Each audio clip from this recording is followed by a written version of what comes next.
Alright, today I'm planning on taking this gas tank out of here. Just noticed she's got a pretty good dent in her right there.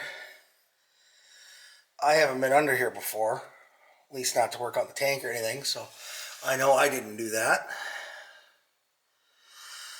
So, like I say, I got her up on jack stands. I looked back under here. I've taken these two retaining bolts out, one on each side. This one didn't come out.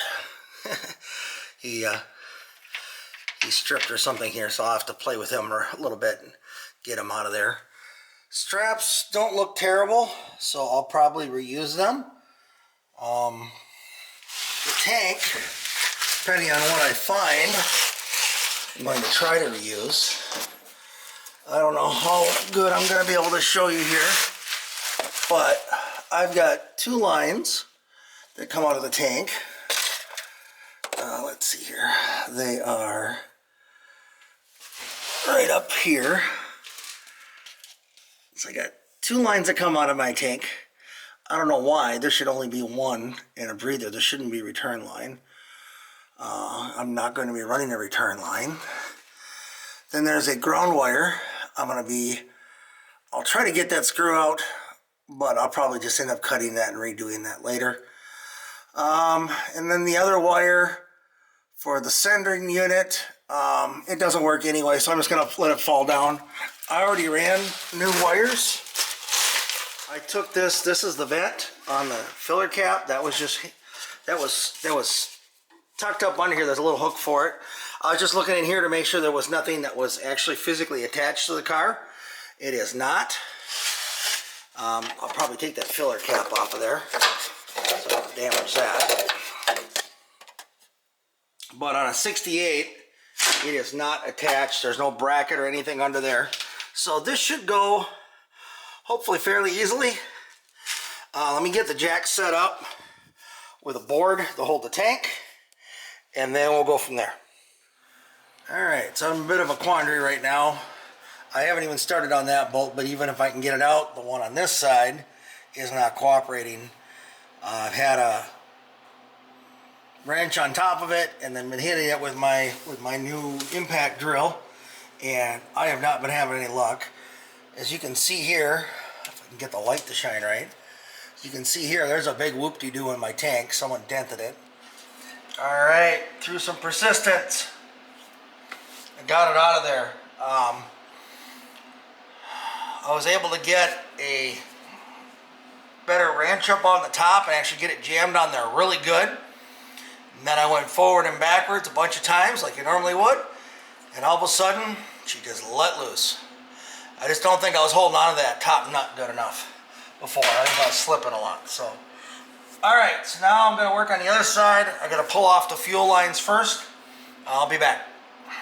Both straps are officially off now. The tank is just sitting on the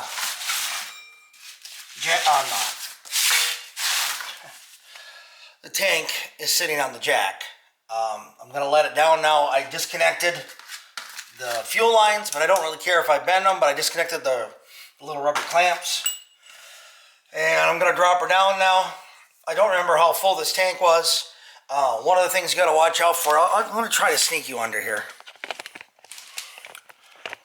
I'll sneak you under here real quick. Kind of show you what I got going on. Alright, got sneaky under here. So I've got the straps both off. This is the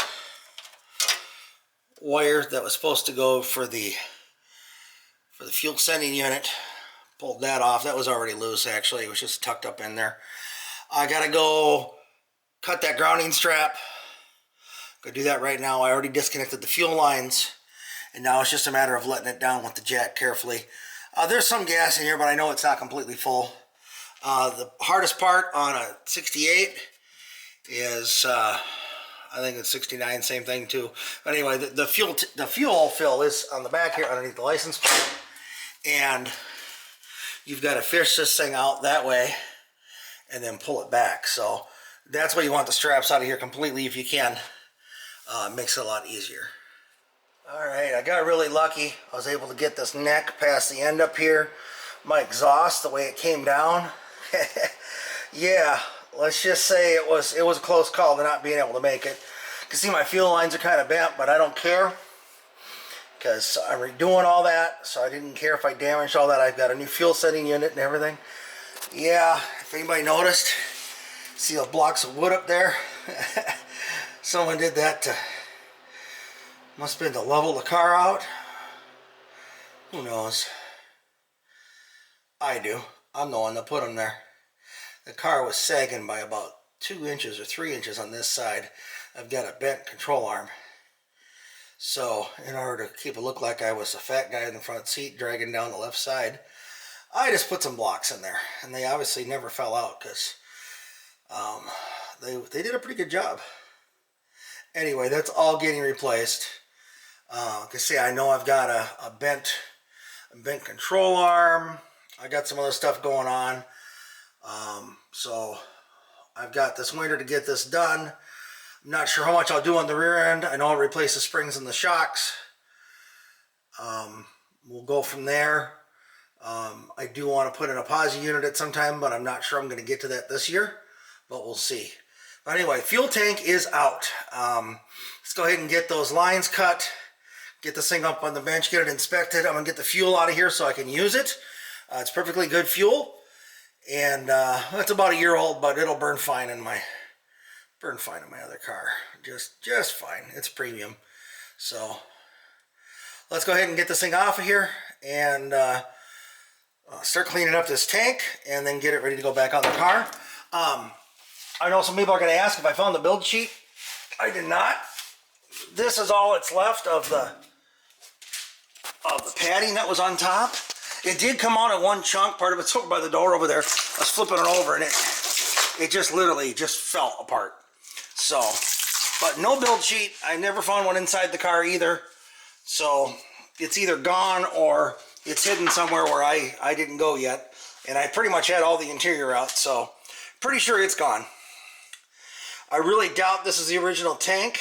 I'll do some research when I get it out. I think I can see some words on these, on the tank here, and I'll bring you along in just a minute. Let me get this tank out from under the car. Alright, got the tank out. I had a friend help me get the fuel dumped out of here. Made a little mess on the floor, so I got some stuff down. Started wire brushing around. I'm going to clean all this off. The tank actually has never had a problem with having debris in it. I believe it is a replacement tank. I don't believe it's the original. There is some rust on the bottom, like I said, so I'm gonna get this out, inspect it first, see how bad it is. If it's really bad, I'll just order a new tank. If it's not, I have no problem with cleaning up the tank and reusing it. So.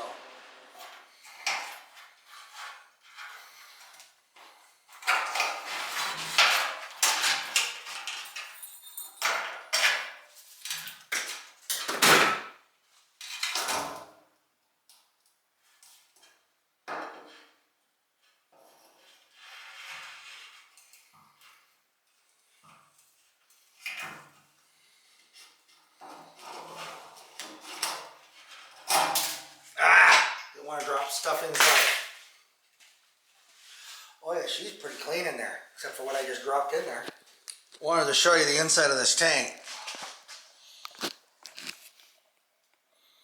Doesn't really get much cleaner than that. Let's see here. It's really hard to judge what the light is. There we go. So yeah, she's super clean inside.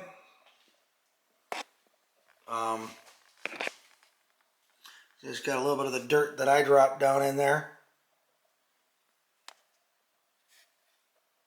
But other than that, the rest of the tank is squeaky clean. Alright, so I got the dirt out from around here and from inside the tank. May or may not have used a shop vac. I can see my tank does have a dent right here. Just noticed that. I've never had a leak in it. And that is the side of the car that got hit. So that might have been, maybe they didn't replace it. I don't know. Maybe it was replaced before the accident. Not sure, but once I get all this, I'm going to wire brush this down. use this brush just to get the main stuff off. Then I'll use my wire wheel. The inside of the tank is pristine though. That's the part that counts. As long as there's no leaks, we're good.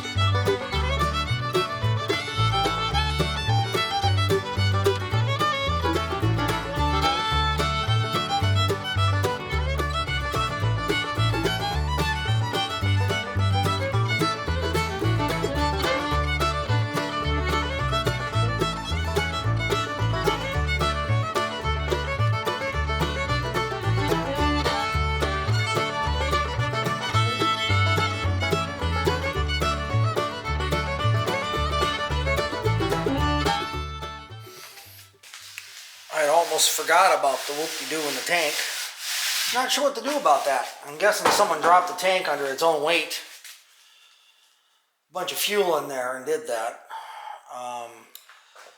Alright, I think I'm going to call that a video for the week. I found some other damage on the outside of the tank. Not terribly concerning. I don't like the whoop-de-doo. But it is what it is. The tank doesn't leak. It's very clean inside. But that's about all the time I have for this week. So like, subscribe, comment, follow along. Appreciate everybody that's been commenting. Someone commented I should get an impact wrench, which I did, which made getting those the straps off a lot easier. Those bolts are rusty. So again, thanks to everybody, and see you in the next video.